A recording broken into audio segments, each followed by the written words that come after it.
Maithili express की शानदार प्रस्तुति।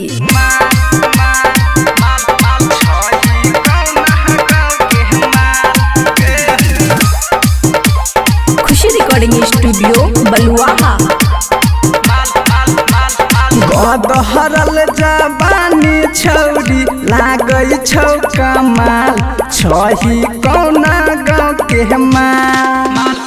गदहरल जवानी छौरी लागई छौ कमाल छही कौना गाँव के माल। देखी तोहर जवानी मुँह में आबै छौ पानी के ना मन के मन ये छौरी के हमर दिलवा के बिगड़ै छौ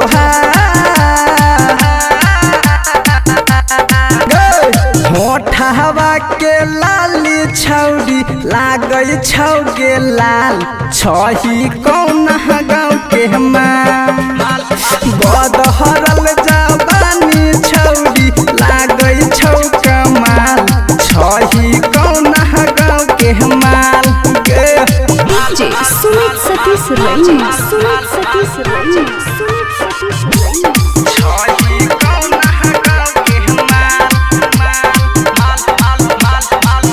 के नजरिया हमें बीच बजरिया में के छौरी तू हमारा दीवाना बनैली, हमारा दीवाना बनैली। के नजरिया में बीच बजरिया में के छौरी तू हमारा दीवाना बनैली। तोहर रूपवा लगै छौ बाबा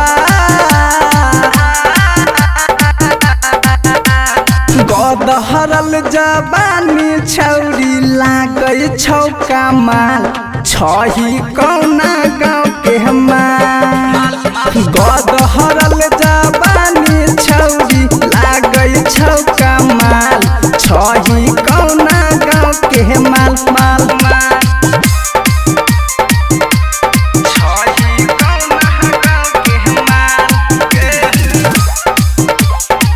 रिकॉर्डिंग स्टूडियो बलुआहा।